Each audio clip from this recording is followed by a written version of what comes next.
akwai muhimman settings guda biyu duk wanda yake shiga TikTok dole sai ya kamata a ce yayi su. Da haka kafin mu fara su kada ku manta da following da sharing din bidiyon nan da yan wasu amfana. Settings na farko duk wanda yazo ya shiga TikTok dinsa zai bude gun profile dinsa. Bayan ka bude gun profile zaka zo ka danna wayannan madinai ukun da suke sama. Daga nan mutum zai zo ya zabi na ukun da aka rubuta setting and privacy. Daga nan mutum zai zai zo gun content and activity. Daga nan zai ga wajen da aka rubuta content preferences. To da haka mutum sai ya shiga nan.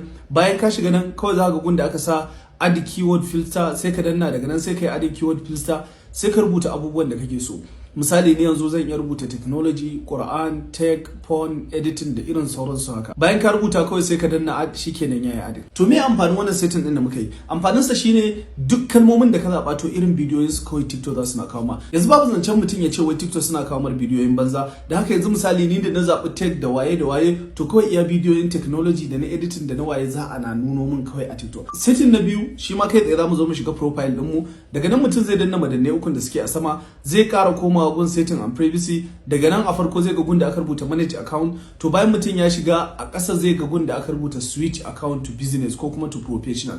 To da haka kawai mutum sai ya danna wannan wajen. Kana dannawa za su dan tambaye ka abubuwa wanda kala abu kake, make up ne, artist ne, computer ne, waye, sai ka zabi wanda kalar content kake bayarwa. Da haka sai ka danna. Daga nan za ka yi switching. Amfanin wannan shine na daya, account ɗinka zai dawo professional. Za ka iya samar irin su links, emails, bio yanda za ku na ganin wannan shahararrun mutanen suna sawa a account ɗinsu. Sannan abu na biyu, TikTok sun daina yawan kulle ma account ko su ma banin ɗinsa ko waye saboda yanzu account ɗinka ya zama professional. Wannan shine, kada ku manta da like da follow. Anan nake cewa assalamu alaikum.